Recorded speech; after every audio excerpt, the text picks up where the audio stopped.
Hello student, آج پھر میں ڈاکٹر ذکیہ تسنیم جمال پور کالج جمال پور BA پارٹ 2 سبسیڈیری کے اسٹوڈنٹ سے ہی مخاطب ہوں، اور آج آپ کو میں بانگ درا جو کہ ڈاکٹر سر محمد اقبال صاحب کی تصنیف ہے اور آپ کے سلیبس میں یہ کتاب ہے، اس سے آپ کو چند جانکاری دوں گی۔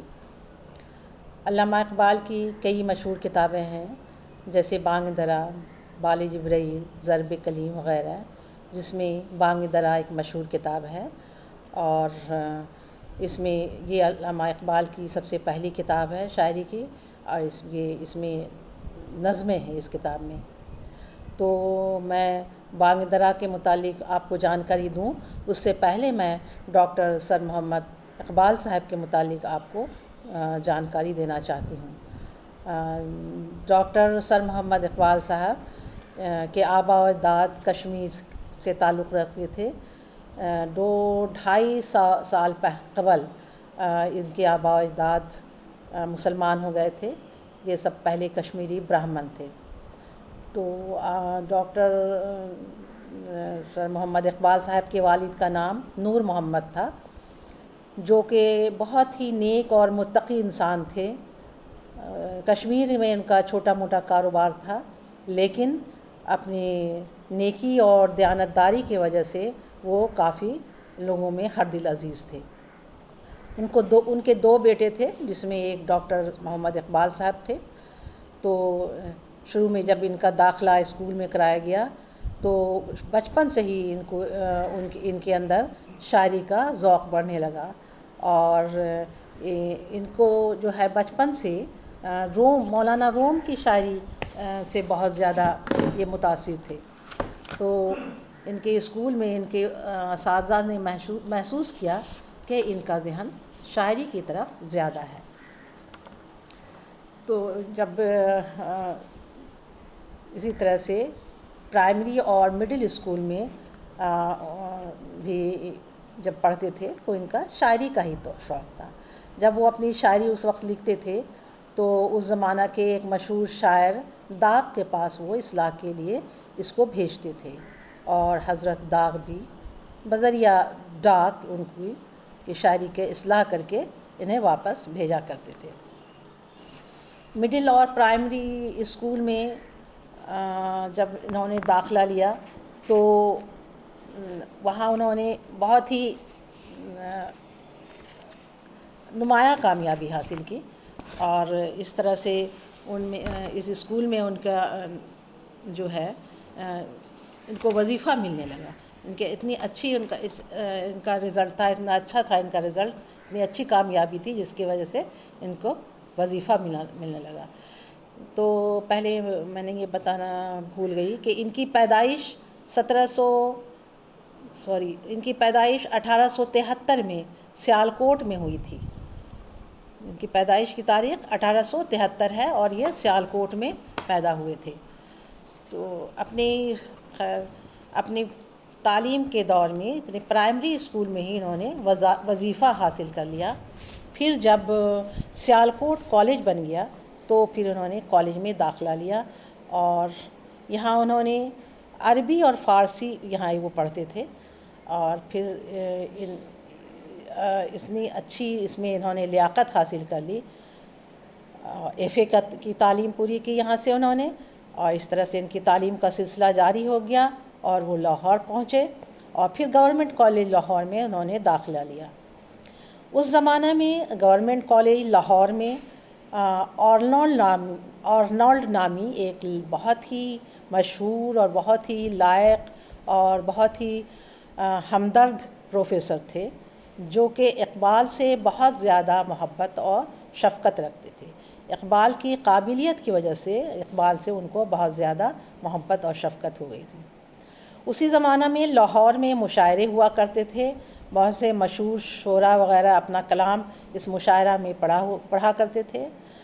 اقبال بھی ایک دفعہ اس مشاعرہ میں شامل ہوئے، اس وقت ان کی عمر صرف 22 سال کی تھی۔ اس مشاعرہ میں اس وقت ایک بہت ہی مشہور شاعر مرزا ارشد مرزا ارشد گورگانی بھی موجود تھے۔ جب علامہ اقبال نے اپنا ایک شعر پڑھا، وہ شعر یہ تھا: موتی سمجھ کے شان کریمی نے چن لیے، موتی سمجھ کے شان کریمی نے چن لیے، قطرے جو تھے میرے عرق انفعال کے۔ یہ شعر مرزا ارشد گورگانی کو اتنا پسند آیا کہ وہ اچھل پڑے اور انہوں نے کہا کہ سبحان اللہ، اتنی کم عمر میں یہ شعر۔ اسی طرح ان کی شاعری کا ذوق بڑھتا رہا اور وہ شعر و شاعری میں انہوں نے مہارت حاصل کرنی شروع کر دی۔ انہوں نے BA میں کامیابی حاصل کی اور عربی اور انگریزی میں وہ اول آئے، جس کی وجہ سے انہیں گولڈ میڈل ملا۔ BA کے بعد پھر MA میں انہیں گولڈ میڈل ملا، اور پھر وہ اورینٹل کالج اور پھر بعد میں گورنمنٹ کالج میں فلسفی کے پروفیسر مقرر ہو گئے۔ جس زمانہ میں وہ کالج میں پڑھتے تھے ان کی شاعری کی دھوم مچ گئی، اور 1899 میں انجمن حمایت اسلام کے جلسہ میں آپ نے نالۂ یتیم کے عنوان سے ایک نظم پڑھی، اور یہ نظم ان کی اتنی بہترین تھی، اتنی درد انگیز تھی کہ جو سامعین تھے جتنے، سب کے آنکھوں سے آنسو نکل آئے، سب کے دل تڑپ گئے۔ پھر اس کے بعد انہوں نے اور کئی نظمیں لکھیں، جیسے ہمالیہ، ہندوستان وغیرہ، اور یہ ساری نظمیں بانگ درا میں شائع ہوئیں۔ اسی دنوں میں لاہور سے ایک رسالہ مخزن شائع ہوتا تھا، اور سب سے پہلے رسالہ مخزن میں ان کی نظمیں شائع ہونے لگیں۔ پھر دھیرے دھیرے جو ہے ان کی نظموں کا سلسلہ بڑھتا رہا، اور پھر انہوں نے یورپ کا سفر اختیار کر لیا، یعنی وہ آگے کی تعلیم حاصل کرنے کے لیے وہ لندن چلے گئے، اور انہوں نے وہاں کیمبرج یونیورسٹی میں داخلہ لے لیا۔ وہاں انہوں نے فلسفہ کی تعلیم حاصل کی، اور انہوں نے فلسفہ پاس کرنے کے بعد پھر آپ ایران کے فلسفہ کے پر انہوں نے ایک کتاب لکھی، اور جرمنی کے میونک یونیورسٹی نے آپ کو PhD کی ڈگری دی۔ جرمنی سے واپس آ کر آپ نے لندن میں بیرسٹری کا امتحان پاس کیا، اور پھر انہی دنوں پروفیسر آرنولڈ چونکہ ریٹائر ہو چکے تھے اور وہ عربی کے پروفیسر تھے، تو انہی کے جگہ پر انہوں نے عربی پڑھانا شروع کر دیا۔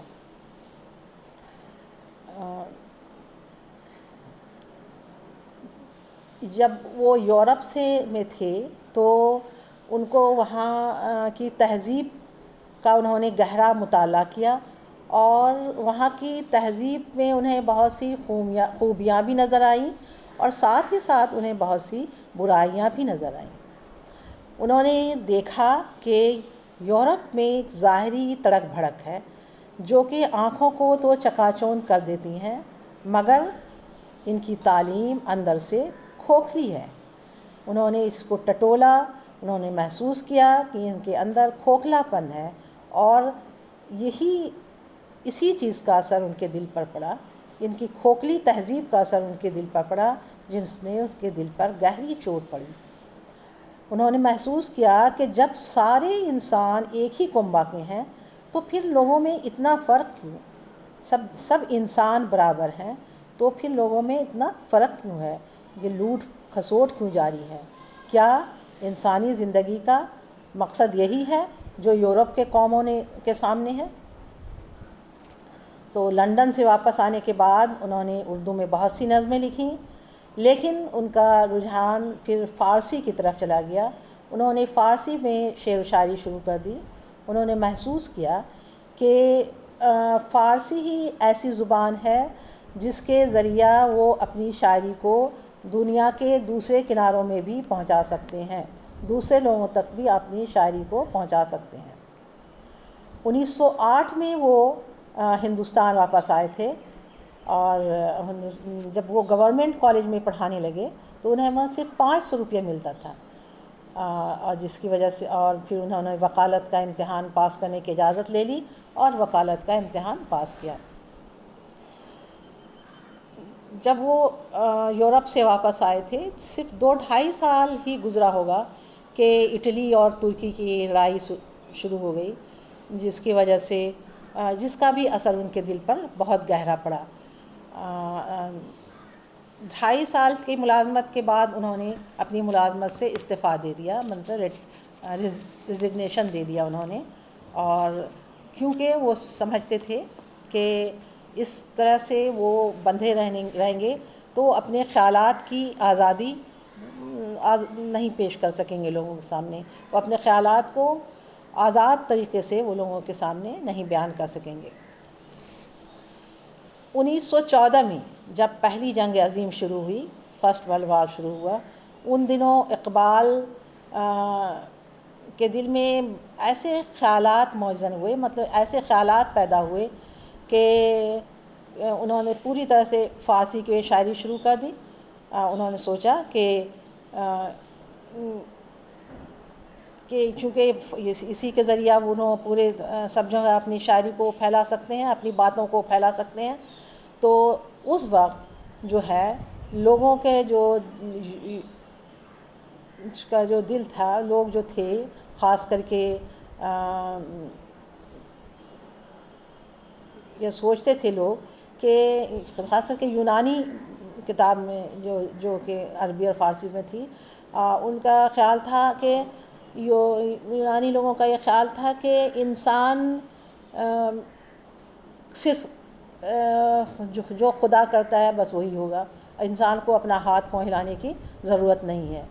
تو اس چیز کو اقبال نے محسوس کیا کہ یہ تو انسان کے اندر جمود طاری کر دے گا، تو انہوں نے کہا کہ نہیں، انہوں نے اپنے شاعری کے ذریعہ خودی کو بلند کرنے کی تلقین کی کہ جب تک انسان کے اندر خودی نہیں ہوگی، جب تک انسان خودی کے بارے میں نہیں سوچے گا، اپنے اندر کو نہیں اجاگر کرے گا، تب تک انسان ترقی نہیں کر سکتا ہے۔ وہ انہوں نے کہا کہ انسان اپنے آپ کو پہچانو، دنیا میں جو کچھ ہے وہ سب کچھ تمہارے لیے ہے، دل سے ڈر اور خوف بالکل نکال دو۔ ان کا کہنا تھا کہ خطرات سے لڑو، دریاؤں میں کود پڑو، لہروں سے لڑو، چٹانوں سے ٹکراؤ، کیونکہ زندگی پھولوں کا سیج نہیں ہے، زندگی میدان جنگ ہے۔ اور خودی کے ذریعہ انہوں نے انسان کے اندر کی خودی کو اجاگر کیا اور انسان کو ترقی کی طرف مائل کیا ہے۔